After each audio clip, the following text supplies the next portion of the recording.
जंगल के किनारे एक छोटा सा गांव था। उसी गांव में एक शिकारी रहता था जिसका नाम रघुनाथ था। रघुनाथ को जंगल का कोना कोना पता था। वो बड़े ही चालाकी से जाल बिछाकर जानवरों और पक्षियों का शिकार करता था। उसकी रोजी रोटी इन्हीं जंगली जानवरों का शिकार पर निर्भर थी।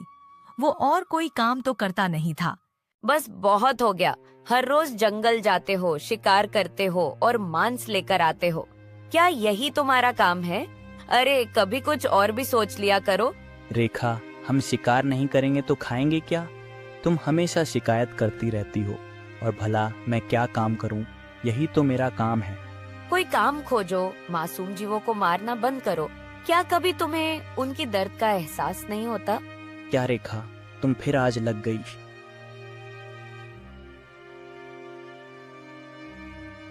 रेखा तो मुझे हमेशा डांटते रहती है। भला शिकार करने से क्या बुरा होता है? मैं शिकार करता हूँ ताकि हम भूखे ना मरे। हे भगवान, मेरी मदद करो।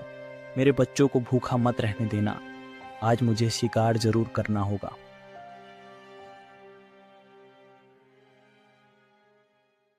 आज तो मुझे कुछ बड़ा शिकार करना होगा। हाँ, इसलिए मैं जंगल की दूसरी ओर चलता हूँ। वहीं कुछ शायद बड़ा शिकार मिल जाए। वह जंगल की दूसरी तरफ चला जाता है। हाँ, आज तो कोई शिकार नहीं दिख रहा और ऊपर से रेखा ने दिमाग का दही बना रखा है। बोलती है, शिकार मत करो। बड़ा शिकार नहीं करूँगा तो हम खाएंगे क्या? हाँ, आज तो लगता है भूखा ही मरना पड़ेगा। कोई शिकार नहीं दिख रहा। एक तो प्यास भी बहुत लग रही है। रेखा की वजह से मैं तो पानी भी लाना भूल गया। हाँ, और भी चला नहीं जा रहा। यही बैठकर कुछ समय तक आराम कर लेता हूँ, फिर देखता हूँ क्या करना है।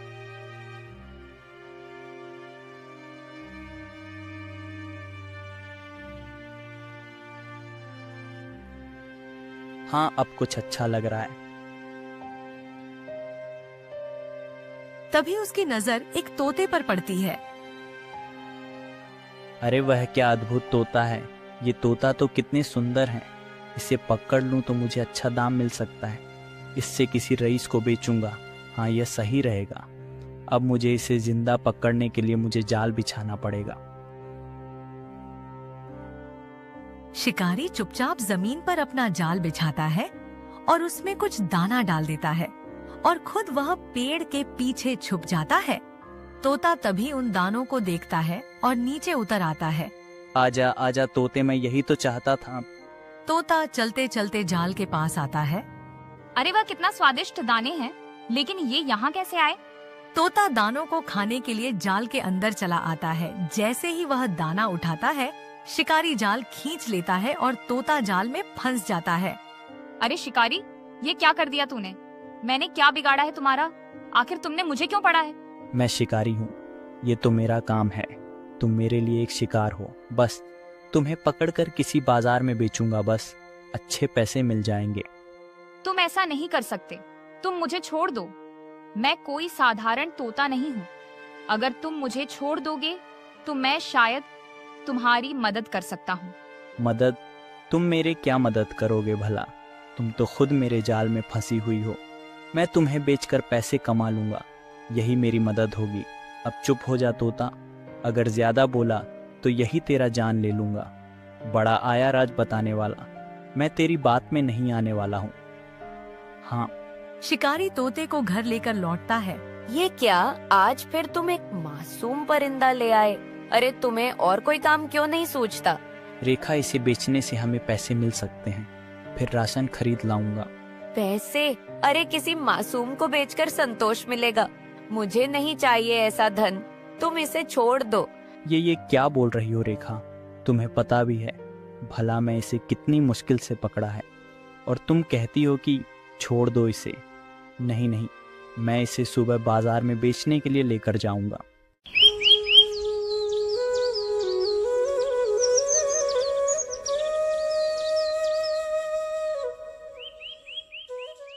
शिकारी अगले दिन तोते को बाजार ले जाता है। तोता ले लो, तोता ले लो। तोता बोलने वाला अद्भुत तोता। तोता ले लो। तोता बोलने वाला अद्भुत तोता। तोता ले लो। तोता। शाम हो जाती है, लेकिन कोई भी उस तोते को खरीदने नहीं आता। अरे मेरी तो किस्मत ही खराब है, कोई भी इस तोते को नहीं ले जा रहा। शाम भी हो गई है, मुझे घर चलना चाहिए। थक हार कर घर की ओर लौटता है।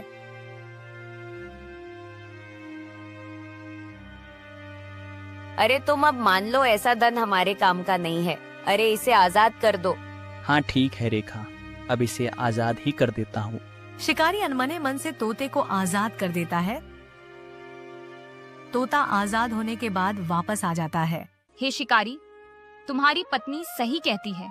अगर तुम मुझे सुनोगे तो मैं तुम्हारी मदद कर सकती हूँ और तुम्हारे परिवार को बहुत सारा धन दिला सकती हूँ। ये तुम क्या कह रहे हो तोते, और तुम मेरी क्या मदद करोगी? सुनो शिकारी, एक समय की बात है। मैं एक चिल से बचते बचते एक नदी के किनारे घायल होकर पड़ी थी।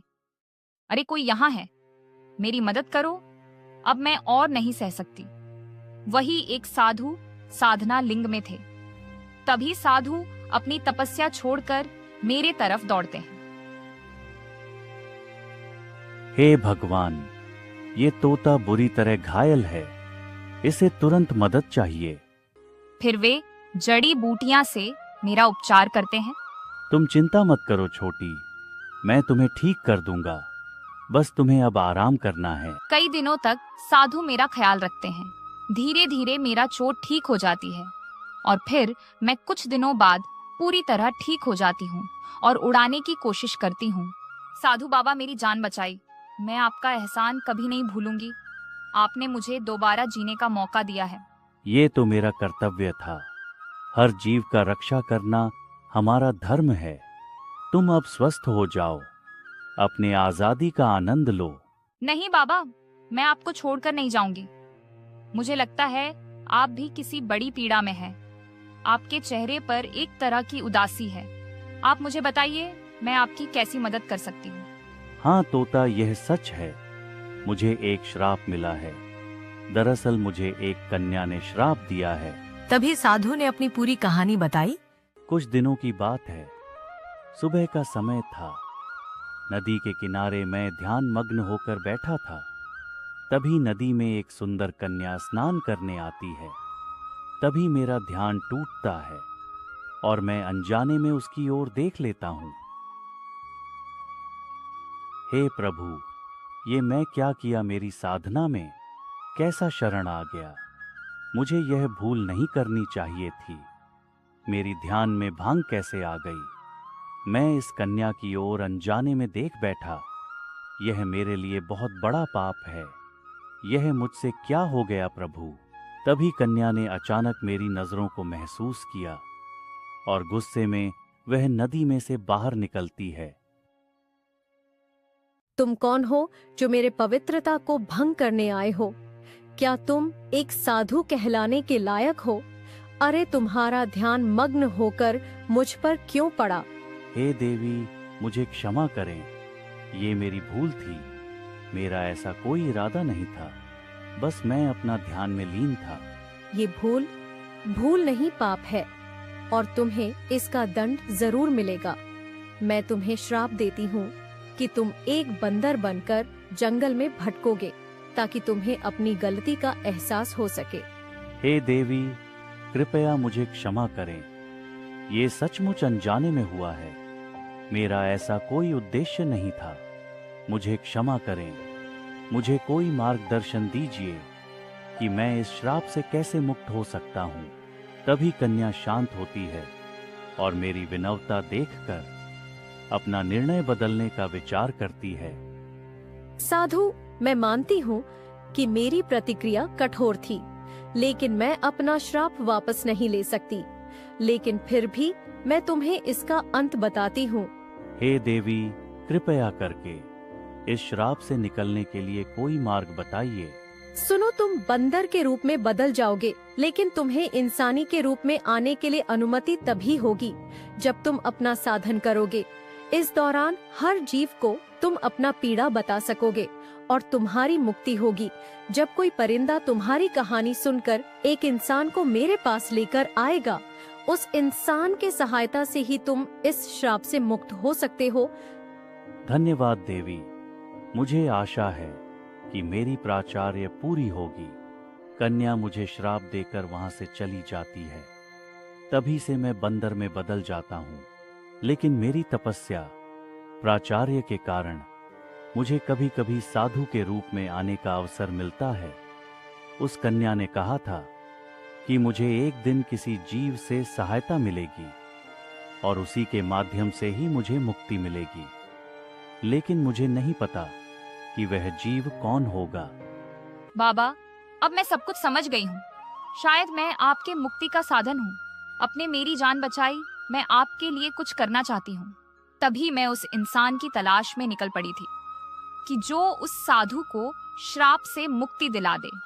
और तुम मित्र मेरे साथ उस नदी के पास चलो और तुम साधु को श्राप से मुक्त कर दो। तुम्हें इनाम दिला सकती हूँ। अच्छा, तो तोते मुझे क्या करना होगा अब? वो साधु की मुक्ति एक नदी के पास होगी। वहाँ एक कन्या मौजूद होगी। तुम वहाँ चलो और साधु की मुक्ति के लिए प्रार्थना करो। ठीक है तोते, तो हम कल सुबह ही निकलेंगे।